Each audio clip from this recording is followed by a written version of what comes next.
Perfecto. Bueno, bienvenidos a todos al webinario dedicado a lo que sucedió con Anonymous Colombia, el hackeo de Anonymous Colombia, para entender qué pasó y cómo prevenirlo. A ver, gracias por la participación y por haber venido, y tuvimos una hermosa convocatoria y estamos muy contentos que esto suceda. De lo que se trata este webinario tiene que ver con, por un lado, a ver, con varias cuestiones. Nosotros somos una empresa productora de software dedicado a la seguridad informática. Entonces, nuestra especialidad tiene que ver con la seguridad informática, entonces estamos muy atentos a todo lo que está sucediendo con respecto a los hackeos a nivel mundial de todo tipo de datos. A ver, en este contexto, en este momento, el año pasado, fundamentalmente desde el inicio de la pandemia, pero ya venía sucediendo, esto comenzó a notarse muchísimo más. Entonces, la decisión fue hacer este webinario para entender qué fue lo que sucedió con el hackeo de Anonymous Colombia, si es que realmente fue un hackeo de Anonymous Colombia, porque tenemos nuestras dudas, entender la información de la filtración en sí misma, cuáles son los aprendizajes, cuál es el ejemplo, digamos, qué podemos entender de este sistema hackeado, sus ramificaciones, y lo más importante para nosotros es evitar esos futuros ataques. Porque, a ver, ustedes me van a decir, bueno, yo sí, a ver, quiero evitar que me hackeen, quiero evitar tener pérdidas económicas por esto, pero no sé qué hacer. Bueno, hay un cómo que vamos a explicar al final. Este webinario, la idea es que dure unos 30-40 minutos de exposición y al final se van a abrir para preguntas, para comentarios y demás. Pero no queremos ser respetuosos del tiempo de todos y mantenernos en esos parámetros. Recuerden que nosotros no somos ni hackers ni un medio de comunicación.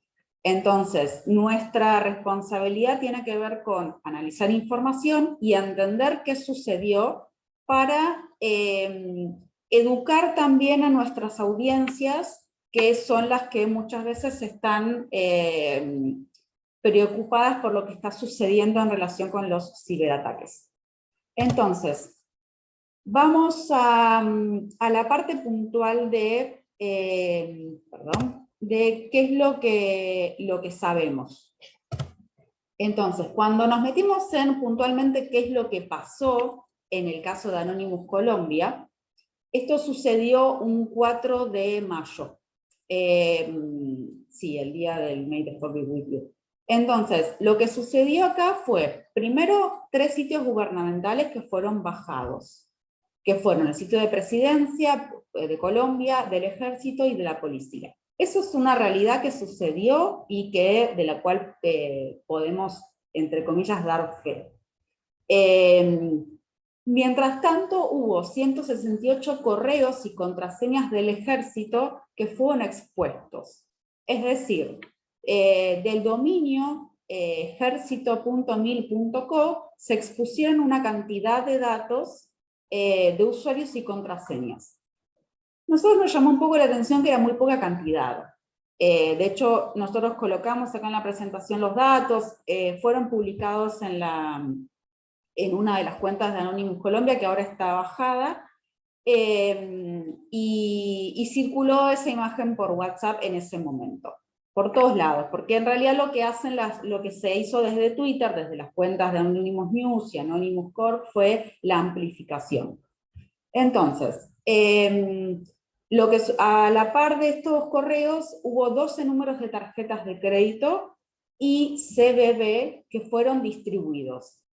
A ver, los números de tarjetas de crédito contenían esta información de que eran de Mastercard y de Visa, y los CBB.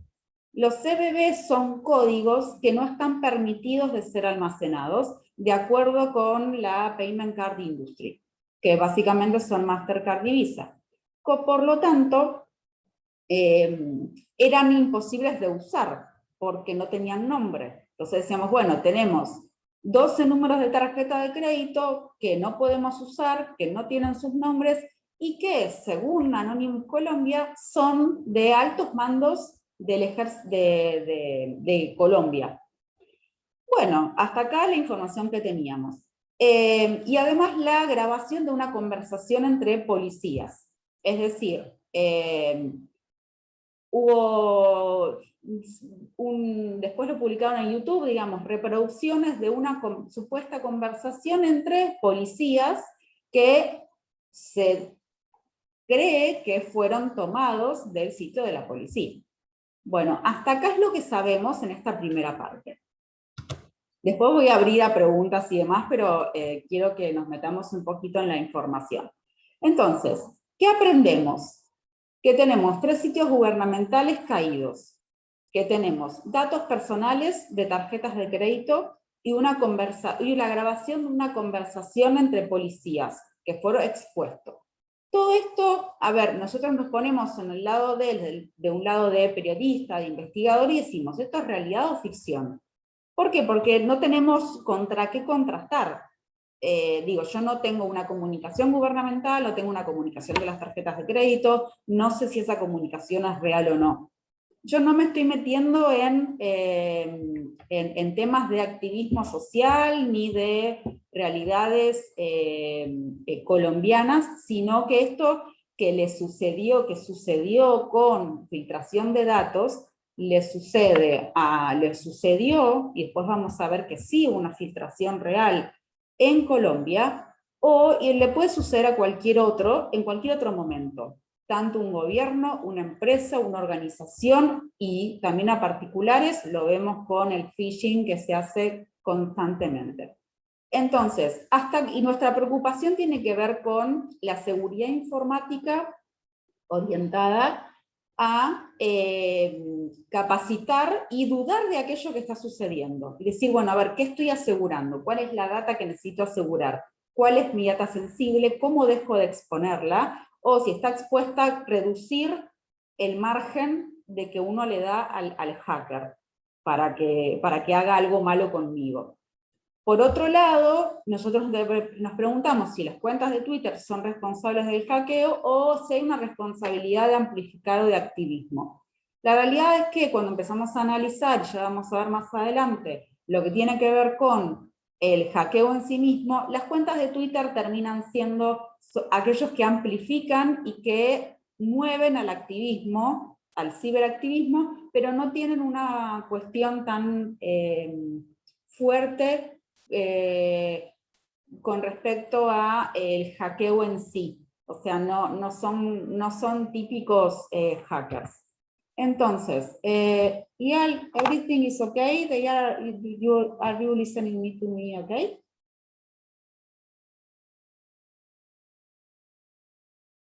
Good. So, ahora vuelvo al castellano. Entonces, lo que sabemos tiene que ver, está distribuido en otra segunda parte, que a nosotros es la parte que nos resulta más interesante. Nosotros, a ver, circuló en redes sociales y en esta cuenta que después fue dada de baja, pero después circuló por todos lados, es este repositorio estilo hacker, que nosotros colocamos acá la URL, hicimos un análisis de esta URL, y ahí es cuando nos empezamos a identificar algunas informaciones y algunos cómo. Entonces, cuando ingresamos a esta URL que es pública, nos encontramos con que hacia arriba un arte de Ashiar que es online y nos pusimos un poco a jugar con eso, pueden encontrar URLs, tiene como este estilo hacker, pero solamente arte digital. La segunda parte de esto que nos interesa señalar son los emails y las contraseñas en este texto plano o hashes separados con 2 puntos. Esto es lo que a nosotros nos empezó a llamar la atención. Acá sí es donde nos empezamos como a decir, che, esto, yo soy argentina, por eso el che es parte de mi vocabulario, nos empieza a decir, acá hay algo que investigar y acá esto suena más a filtración. Digo, ¿por qué? Primero son cuentas de email, cantidades, como vamos a ver después. Nosotros hicimos una cuantificación de cuántos emails de cada uno de los sitios fueron expuestos, cuántos registros de emails en MySQL están expuestos. Entonces, a ver, lo que encontramos acá es que los registros de emails y con este separador del 2 puntos, seguido de contraseñas en texto plano. El texto plano me refiero a contraseñas expuestas como tal. Si uno coloca la contraseña 1, 2, 3, 4, 5, que es la más popular, se va a encontrar con que esa es la contraseña para uno, pero no para el sistema. El sistema va a tener otro valor. Entonces nos encontramos con que las contraseñas eran 1, 2, 3, 4, 5, 6, y después estaban los hash, que son estos números largos que ustedes ven acá. Entonces, eso expuesto es un riesgo realmente. Podemos saber un poco más eso en detalle. Y por último, una tabla de MySQL donde, que claramente luce realmente real, donde se exponen los emails, las cédulas, los celulares y los nombres de cada una de esas personas. Entonces, toda esta es información filtrada desde el sitio que nosotros creemos, y voy a hacer el disclaimer, creemos que fue filtrada del sitio policia.gov.co. Y este sitio apareció pocos días después de la filtración avisada por Anonymous Colombia. Entonces, a ver, nosotros recién veíamos del cómo, ahora vemos el cuánto. ¿Cuántos registros de archivos y cuántos registros de MySQL? Tenemos un total de 635, de acuerdo con los dominios colombianos. Hicimos un listado desde policía hasta gobierno, todos los dominios. Tenemos 635 registros de archivos y registros de MySQL son 1929. La data está rota en secciones que probablemente provienen de diferentes sistemas hackeados. Esta es la información sobre la cantidad. Yo sé que es posible que esto sea lo que más atrae la atención, me quedo acá, igualmente va a quedar grabado, lo vamos a subir a YouTube, lo van a poder ver en otros momentos también. Y si quieren hacer capturas de pantalla, nos etiquetan en redes sociales. Entonces, a ver, seguimos analizando este sistema, este repositorio, y entendemos que el sistema fue hackeado. Entonces, la información que tenemos en el repositorio es esta que yo les muestro acá, que tiene que ver con la versión de WordPress, la de Linux, Apache, PHP y MySQL. Las partes que a nosotros nos resultan interesantes y nos atraen con respecto a la información importante y relevante a la seguridad es lo que tiene que ver con la versión de WordPress y la versión de MySQL.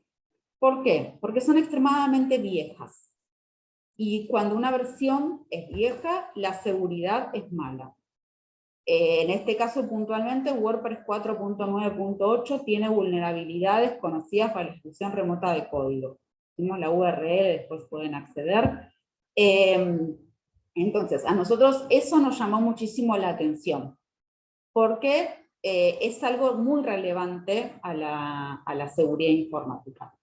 Y la otra cuestión que nos llamó la atención es este sitio de bucaramanga.gov.co, donde los registros DNS en el repositorio junto a la información del sistema son de este sitio y sus subdominios, corre en WordPress 4.9.8, y es probable que esta porción del repositorio sea de este sitio puntualmente.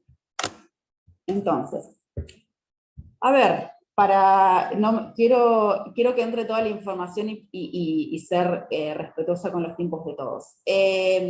A ver, el sistema, la información parece real. Creemos que hubo un hackeo. Entonces, a ver, ¿cómo puedo confirmar yo, desde Blue Coat Research, que esto es real? y no es solamente una estrategia de marketing que uno puede pensar, bueno, Anonymous Colombia es marketing y no sé qué. Sí, a ver, puede ser que sea marketing, pero también hay una cuestión que realmente parece real y tenemos algunos indicios que indican esto. Primero, el estilo de la data colocada en el repositorio y la forma de publicación. Es decir, contiene información de múltiples sistemas no relacionados, no relacionados de dominios gubernamentales. Es decir, toda la data está volcada en un repositorio. Y la forma en la que está publicada parece que fuera real. Entonces, después, el sitio al cual se refiere fue hackeado. En el repositorio existen datos de policía, ejército, gobierno y los 3 sitios, y los 3 sitios fueron hackeados. Por lo tanto, es posible que los datos que están en el repositorio provengan de esos sitios hackeados. El volumen de información y su nivel de limpieza ruido. También, porque a ver, son grandes volúmenes de información, entonces nos hacen pensar que tienen que ver con eso. Después, la información que está disponible pública parece ser correcta. Esto desde el lado técnico de la data, del estilo de la data, del cómo, del cuánto. Ahora, algo que a nosotros nos hace bastante, nos generó dudas en ese momento, tiene que ver con la no comunicación respecto de la negación al ataque o algún tipo de comunicación oficial sobre esta situación. Entonces hubo un completo silencio, con lo cual nos llamó la atención y dijimos, bueno, es posible que el silencio esté avalando lo que sucedió y en realidad sí hubo una filtración de datos. Dejando de lado todas las cuestiones políticas, sociales y la situación crítica que está viviendo Colombia, a nosotros nos llama la atención que no hubiera ninguna comunicación sobre este tipo de ataque. ¿Por qué? A ver, el ataque parece oportunista, superficial y poco sofisticado. Ustedes me van a decir, bueno, Vero, pero la verdad es que por todo lo que dijiste, no sé, como que parece hecho con poca cosa. En realidad lo que sucede acá es que el ataque buscó vulnerabilidades, sabía que había vulnerabilidades, estuvieron dentro del sistema investigando vulnerabilidades y las encontraron, y era claro que las podían encontrar. Y fue una cuestión de timing. Entendemos que tiene que ver con timing. A ver, estamos hablando de un gran número grande de sistemas, administradores y tecnologías donde es muy posible que existan las vulnerabilidades. De hecho, los perímetros no son herméticos, sino que al contrario, es altamente probable que en todos los perímetros existan vulnerabilidades. Lo que sucede acá es que le dejamos la puerta abierta a los hackers para que hicieran lo que quisieran. Y además que la superficie era muy grande. Entonces, simplemente lo que hicieron fue encontrar, probablemente hubo una investigación, se revisó la red, se encontraron las filtraciones, fue un momento de oportunidad, porque hubo una situación social importante, y tomaron la información que pudieron recolectar y la volcaron en un repositorio, y la pusieron a disposición. Por eso decimos que es poco sofisticado. Ahora bien, cuando suceden este tipo de cuestiones, lo que nos preguntamos son las ramificaciones. Entonces, si yo tengo que explicarle desde Fluco Research, pensar en cuáles son las ramificaciones en el tiempo, tanto en lo inmediato como en el largo plazo, puedo decir que en lo inmediato es un daño a la imagen pública y a la confianza. Y además que el activismo está como mucho más a flor de piel. Y los sitios que están caídos. Realmente el sitio caído es un daño mínimo, pero uno dice el sitio caído de presidencia, el sitio caído de militares o de policía, justo en el momento en el que toda la actividad social está, genera como una desconfianza. una situación incómoda. Mientras tanto, lo que pensamos es que a largo plazo vamos a tener más de 500 emails y contraseñas expuestos provenientes de diferentes sistemas, y un banco de contraseñas que puede ser utilizado por los hackers de ahora en adelante tratando de entrar a varios sitios del sistema colombiano. Es decir, yo tengo con los emails expuestos y sus contraseñas, más las cédulas y los teléfonos, que son alrededor de 2000, tengo una cantidad de información con la que puedo robar identidad, es decir, lo que uno puede pensar, sacar un crédito en mi nombre, pero también puede ser usado para entrar en otros sistemas. Ustedes saben que cuando se quiere ingresar en un sistema hay formas de validación. Entonces, uno puede ingresar con un email, si el email funciona, después tenés que presentar también un nombre y apellido, tu cédula, tu teléfono, para ir validando. Bueno, con toda la información organizada, es posible entrar a diferentes sistemas. Con lo cual, realmente la cuestión de que las contraseñas estén expuestas a largo plazo es un gran problema de seguridad. Entonces, lo que quiero saber es si me están siguiendo bien. Yeah, can you confirm everything is okay?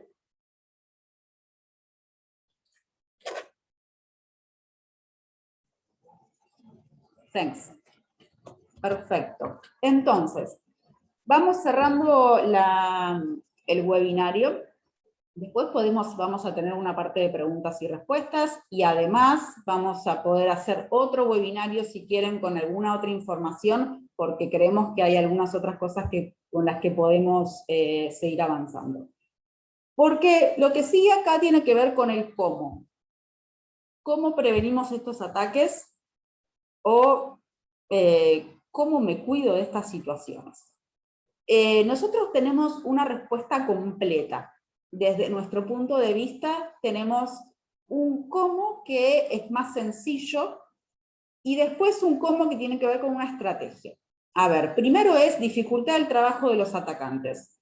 Ya venimos hablando que el perímetro no es hermético. A ver, en un país, obviamente, o en estructuras grandes, empresas muy grandes, los perímetros no son herméticos, pero de algún modo necesitamos que dificultemos el trabajo de los atacantes, que no les sea tan sencillo. Entonces, nosotros lo resumimos en 3 lugares principales. Primero, las versiones de software, es decir, sabemos que no es fácil tener la última versión de todo, pero actualizar MySQL y actualizar WordPress de versiones 2005 y 2018 es una necesidad de la compañía. Segundo, basta de utilizar la contraseña 1, 2, 3, 4, 5 y 6. Parezco, como decimos acá, una maestra ciruela, pero esta contraseña es la más utilizada comúnmente, es la que más vimos en el repositorio, y es la que más problemas nos puede traer si la seguimos utilizando. Entonces necesitamos buscar contraseñas más robustas. Y por último, las prácticas básicas de seguridad. Yo acá se los explico como muy rápidamente para no meterme tanto en esto, porque da para otro webinario, pero la idea es nunca almacenar las contraseñas en texto plano. O sea, nunca almacenar la contraseña tal cual como el usuario la escribe, sino hacer nosotros le llamamos SOLTI, que es usar un SHA-1 que sea un poco especiado, es decir, más difícil de romper. Darle un poquito de sofisticación al cuidado de las contraseñas para no exponerlas, porque las contraseñas expuestas son una fuente de problemas de seguridad a futuro.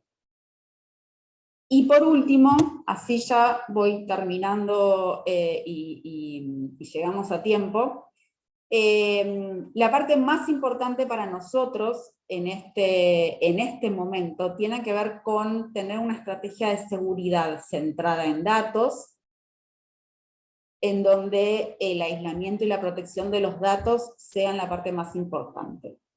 A ver, nosotros somos fabricantes de software y nuestra solución se llama Core Audit. La idea de esta parte del webinario, obviamente que sí, a ver, hay una idea comercial de también posicionar el producto, pero lo que sí queremos dejar en claro es que una estrategia de seguridad centrada en datos puede ser la mejor forma de protegernos frente a ataques y o de reducir sus impactos.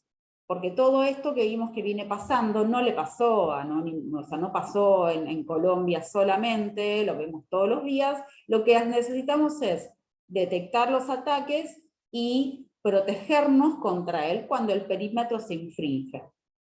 Dos ejemplos. Uno, los 2000 registros de la base de datos, las conexiones de MySQL utilizadas podrían detectarse mediante una auditoría de base de datos. Nosotros con Core Audit trabajamos en la auditoría de las bases de datos y los SQL utilizados para volcar los datos podrían marcarse como anómalos. Entonces, esto es un análisis de anomalías que hacemos desde Core Audit y que podría haberse utilizado como estrategia en un escenario como este. El otro acercamiento tiene que ver con estos 3 puntos del web server. No me quiero ir como muy lejos, muy en lo lejos, pero almacenar usuarios y contraseñas en el web server significa que no hay barreras adicionales. O sea, todo está en el servidor web y hay un ataque y todo lo que está en el servidor web fue atacado. Y si almacenamos la base de datos en el mismo servidor, tenemos el mismo problema.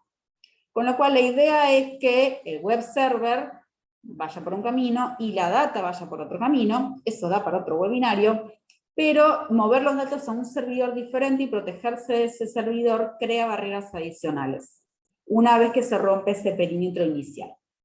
Porque el perímetro no es perfecto y porque el perímetro puede ser muy extenso.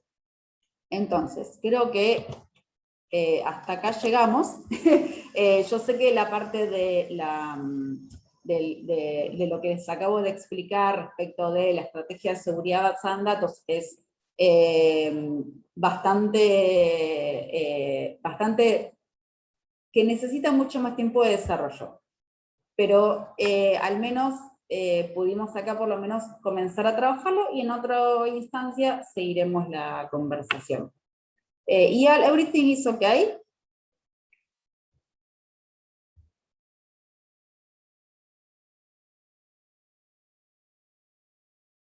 Good, thank you. Perfecto, bueno, muchísimas gracias a todos por haber venido. Yo lo que voy a hacer ahora es abrir el chat para ver si hay alguna... Upa, ¿qué pasó? Ahí está.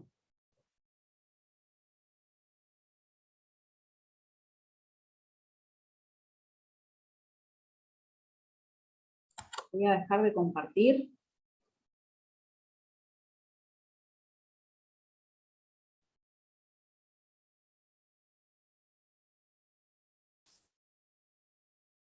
Perfecto. Hermosa asistencia. Nadie me escribió en el chat. ¿Alguien quiere comentar algo?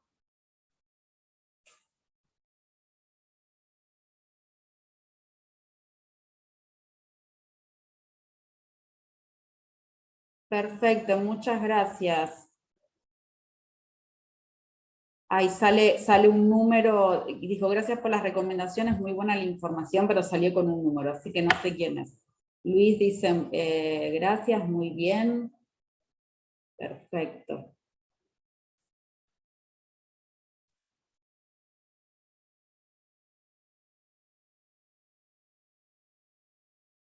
Gracias a ustedes.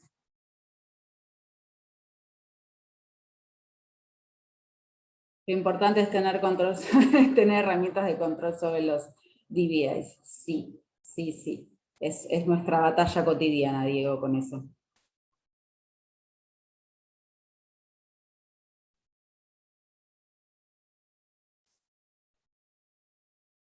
Sí, les voy a compartir la presentación, las vamos a subir al sitio, lo vamos a subir a todos lados. Así que sí, sí, va a estar disponible. De hecho, la grabación también.